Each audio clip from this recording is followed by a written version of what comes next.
Welcome you in to BPA episode 10, the best podcast available. It is episode 10, right, Gribbs? It is.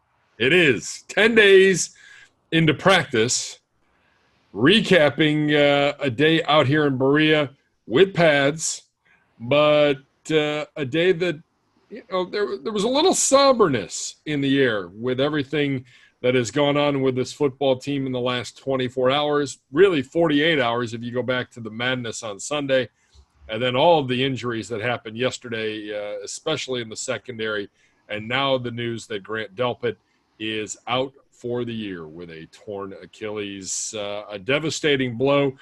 Gribbs, I think if you want to know how much he was meaning to this defense and what his role was going to be in 2020, look no further than Joe Woods and some of the comments, poignant comments that he made today to the media. Yeah, I mean, the big takeaway from what Joe Woods said was that, he's got to maybe recalibrate what the kind of formations they'll be looking at this year on defense, and just the use of three safeties, whether you go with that look or go with more of a traditional look because of the strengths of your defense. And he clearly was going to play a valuable role, and really Delpit's injury is kind of just I hope what is the final moment of just this barrage of injuries that this team has been dealing with so far through camp. You look at today's list, the Browns had 12 players not practicing because of injuries today. A 13th player, Chad Thomas, left practice today with a neck injury. And then you throw in Jarvis Landry, who's not hurt, but he's only able to practice halfway and then has to go inside and work with trainers as well. So not ideal. Nothing really has been ideal the last 3 or 4 days, or really since the last 6 months. But these are the circumstances that the Browns are dealing with right now, and just a big early dose of adversity. And it's one of those things where you don't have like a preseason game to kind of get you over the hump, or a moment in camp to kind of serve as like a way to overcome all this. You just have to get through it and kind of slog through it. And I think that's what the Browns are doing right now going into this off day. It was interesting, Coach Stefanski, after practice, talking with the media, he taking in his stride, number one, with the injuries. No one's going to feel sorry for you. Next man up. All the mentality that we understand and know throughout the National Football League when there is an injury or a lot of injuries. But he also said, we're hitting the milepost, and we're still going to have some ups and downs as we work our way through this. And boy, I thought it was a little bit of a rough day for the offense. I don't know how you felt about it, but the offense has looked good at times. It has not looked good at times. Today, one of those times where the peaks and valleys, maybe more so the valley today for the offense as they try to figure out this offense and all get up to speed together. Yeah, I would agree. I think it was just off schedule, maybe is what it seemed like. It wasn't like there was it seemed like there was guys in maybe wrong places or just not on the same page. And then when they were on the same page, you saw balls go off the hands of receivers and into the defensive backs' hands. Carl Joseph had a nice day for the defense, getting a couple of interceptions. And, I'll spin this positively. I thought the defensive backs, with all the circumstances they're dealing with right now, held their own. It wasn't like guys were getting wide open or any blown coverages. They were playing pretty well. The one positive that came out of it, we saw a nice little completion from Baker Mayfield or Rashard Higgins at the end of practice for a touchdown at the end of a 2-minute drill. But for highlights, that was really about it. I still think it's right now a mix of teaching, installing, and kind of working things out and seeing what this team does well. I will say this team, I think, is going to run the ball very well. Didn't really run the ball much today. So I think there was a focus on the passing game, and things weren't clicking the way you wanted to see them right now.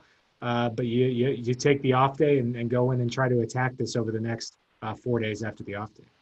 Yeah, I mean, you've reached your second milestone here in this ramp up period in terms of the day off coming. The issue is Sunday you didn't practice. Yesterday you lost your entire back end of your defense basically. So it's been a little tough on this second stretch of practices in this ramp-up period. You mentioned Rashard Higgins, a guy that we haven't talked a whole lot about.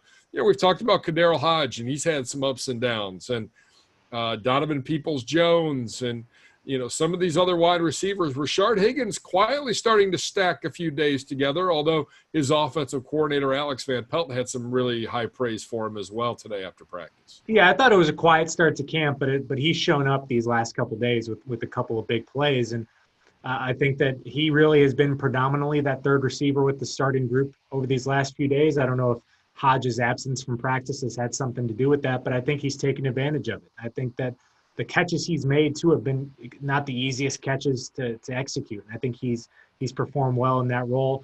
As I'll mention over and over again, it's really hard getting used to seeing him in that number 82. I just have to do a double take every time. I'm like, is that Higgins out there? I just associate him with the 81, but that's now Austin Hooper. But it was good to see that connection there at the end of practice, because there really wouldn't have been much to talk about had that not happened. I mean, it would have been a rough ending for the offense with the struggles that it had in the 2-minute drill earlier in the day.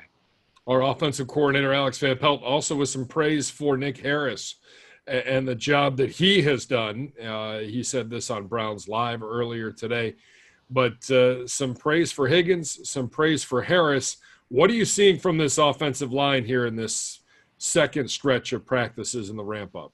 Well, I just think that, like I mentioned earlier, I think they're going to be good running the ball. I think they have the types of players that will allow them, especially when you look at that right side, when you get maybe even Bitonio pulling on that side, Wyatt Teller, Jack Conklin. I think they're solid in that regard. I just think that it's a little bit inconsistent with the heat we've seen on Baker Mayfield from that defensive line, which is very talented and giving them all they can have. And you're breaking in a rookie at left tackle against a Pro Bowl veteran and Olivier Vernon. So you're going to have those moments in practice. I think that the focus is always going to be on Wills this season at left tackle, because he's the one that's going to get better with each week, but you just got to weather the storm that is going to be a rookie at left tackle, who's making the adjustment from right tackle to left tackle. So there's a lot on his plate, a lot on this entire team's plate, but I feel good about the offensive line, especially when you get the ball in Nick Chubb and Kareem Hunt's hands. I think that plays to their strengths right now.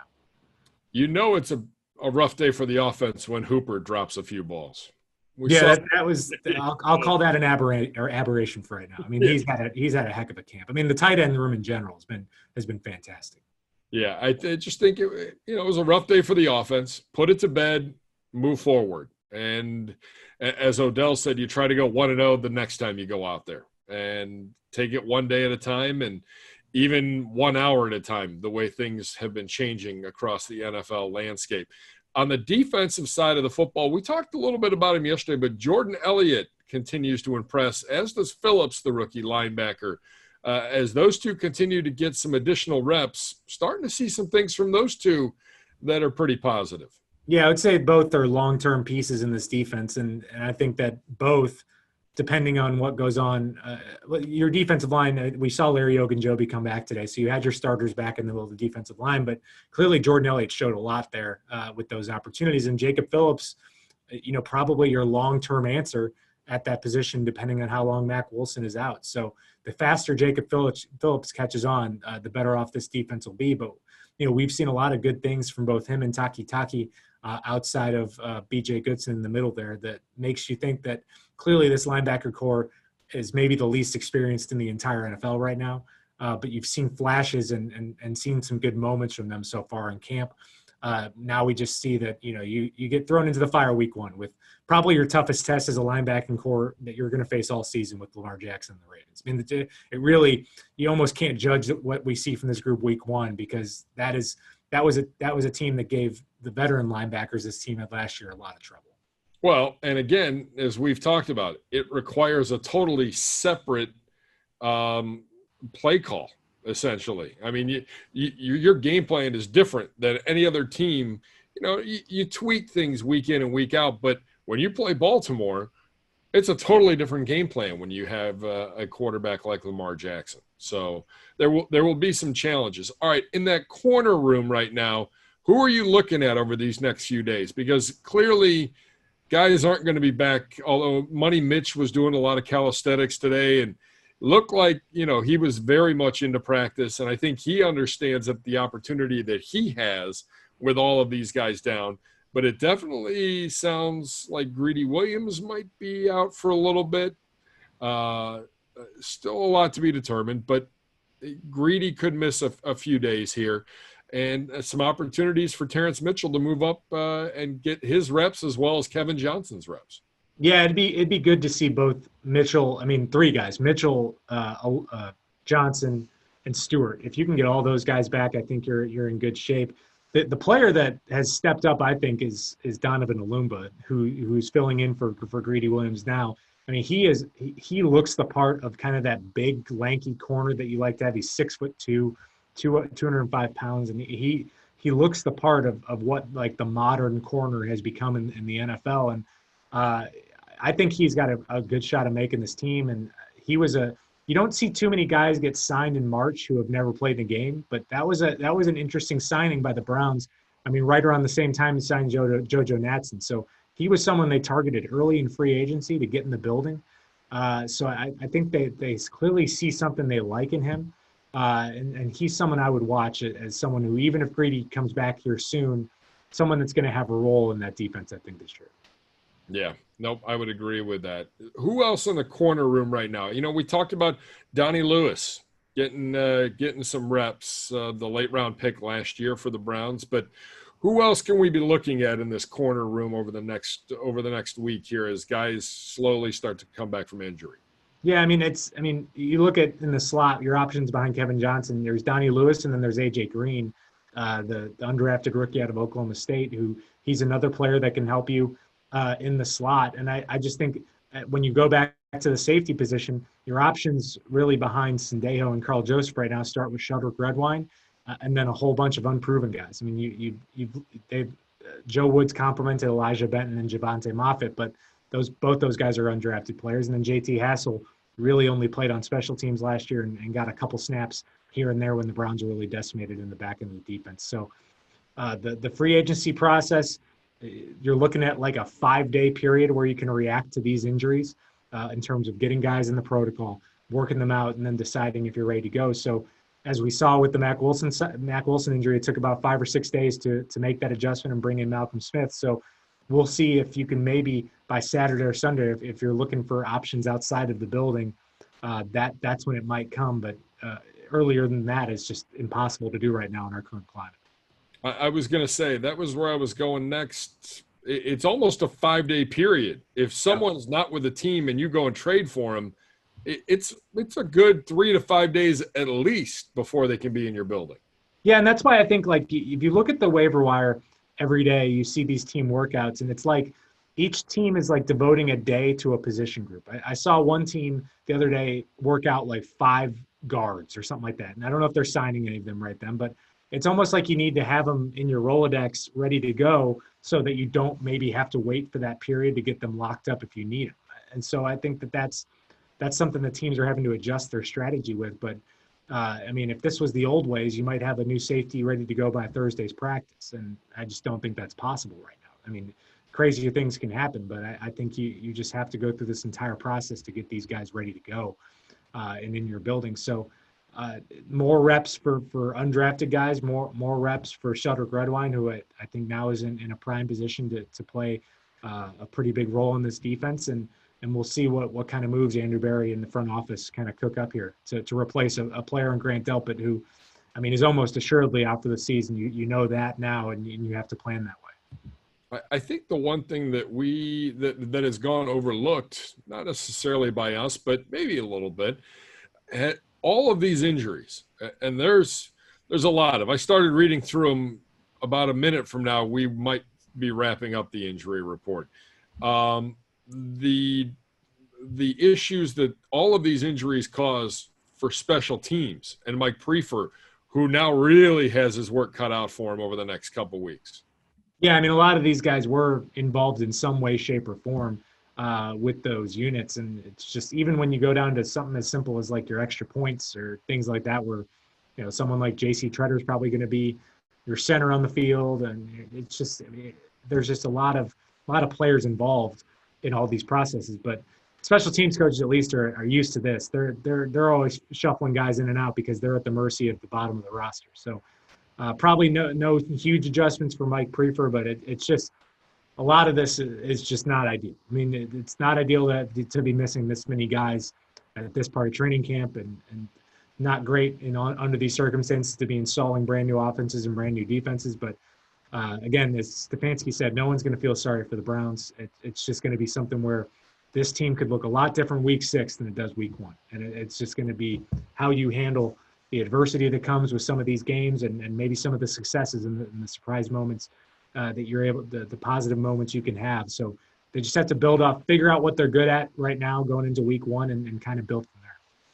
All right, speaking of positive moments, cornerback Kevin Johnson, a lacerated liver, not even a week ago, I believe. It happened at Wednesday's practice, so yeah. 6 days. Yeah, I mean, back out on the field today, not practicing, obviously, but in uniform, watching practice with his helmet on. I give that guy a lot of credit. Pretty impressive. And it's something that we've talked about. If a lacerated kidney and a lacerated liver are two very different things, obviously. Who knew? But yeah. I'm not a medical professional. You're not a medical professional. But from everybody we've talked to, lacerated livers seem to heal a lot quicker than a lacerated kidney. Yeah, and I still think he's probably weeks. I think that, as I said, a week-to-week thing. I truly, this is a new one. I mean, I just don't know what you're able to do, what you're not able to do. Like, what does rehab look like on your way back? Because it's not like an external body part. So you wonder, I imagine it's just a lot of easing into things and then monitoring and making sure everything's okay.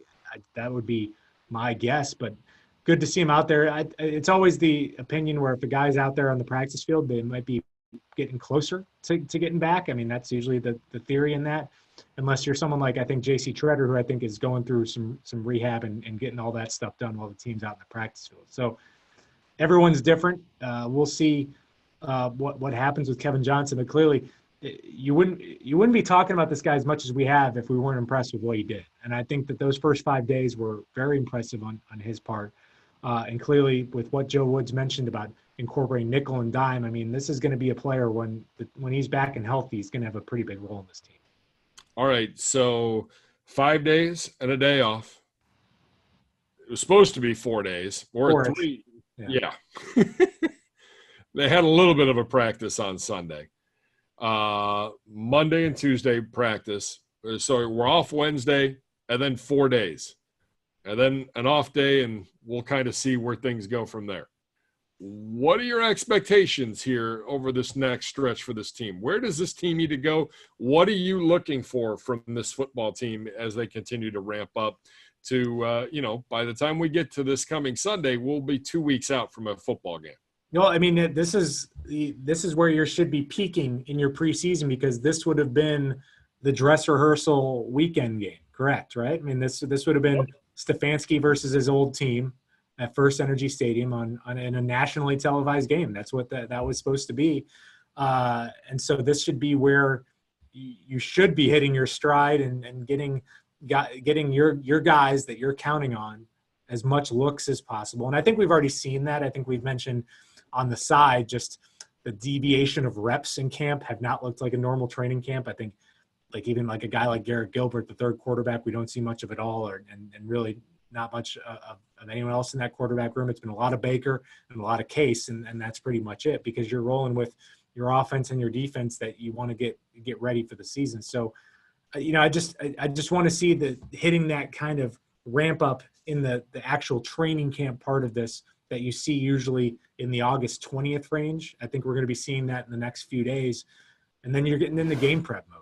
And we'll see how things get really locked in and really how dialed back potentially these playbooks are on both sides of the ball, because you just have to focus on what your team knows, what you're comfortable running with. You don't want them running stuff they've never even run in practice before by the time the game starts to count. So just honing in on what you're good at and getting that ready to go for week 1 and build from there. Yeah. Because at some point you want to start to – I don't want to say you want to ramp it back, but you do. Yeah, you start ramping back the physicality, and you start going, okay, I need to get these guys ready. So on Labor Day, Monday, is that the 7th? I think that might be the 7th. Monday the 7th, team shows up, first workout officially, it's game week. So yeah, 10 days till roster cuts. Yeah, that's crazy. That is very crazy. Is there a player or a position group you're most interested in watching over these next 4 days? I mean, I would guess the wide receivers, because I think we know what's going on with Jarvis Odell. They're fine. We think Rashard's in good position, but you wonder, Kadero Hodge comes back. If he gets back in the mix, you got Donovan Peoples-Jones, and then you've got decisions to make with Taywan Taylor, DJ Montgomery, Jamon Moore. There's a lot of players in this room. It feels like it's like the one room where everyone is close-ish to healthy. I mean, Damian Ratley hasn't practiced, and I think you would have thought he was competing for a third receiver spot, but he hasn't been out there. So there's a lot of guys in that room we don't know how many spots. We don't know if this is going to be a 5-man group or a 6-man group. We don't, just because simply we haven't seen a ton of 3 receiver looks out there, and especially not many 4 receiver looks. So that's a group where I truly don't have much of a read on it, as much as we see a lot of guys out there, because they're all getting out there in certain reps. I mean, we've seen Jamon Moore, Montgomery out there a decent amount. So I don't know. I truly don't know what the pecking order is in that group beyond that top 2. Yeah, I think that's one to watch. I think watching this linebacker room to see who's stepping up, because, again, it's not just Mac Wilson that's dinged up. There are a couple other guys that are dinged up, and who's going to play in what formations. And I think it would have been interesting to see how Grant Delpit might have been used in that situation, maybe moving up toward that linebacker area. But it will be interesting to see how that position group goes forward, because the defensive line is doing quite well. Obviously, the secondary is a position of concern right now, depending on how long Greedy's out and when you can get Money Mitch back. But at the same time, they seem to hold their own today. So we'll kind of see if that still is the case come Thursday, Friday, and Saturday. Looking forward to it. Player day off on Wednesday. Make sure you log on to clevelandbrowns.com or wherever you get your podcasts. Like and subscribe today to the best podcast available. Also check us out on YouTube, youtube.com/Browns. We're back with you on Thursday. We'll have a little coach interview and a few other things, as well as we start to wind down yet another week of training camp practice and another week closer to the 2020 NFL opener in Baltimore. For Andrew Gribble, I'm Jason Gibbs. Thanks for watching. Thanks for listening to the best podcast available.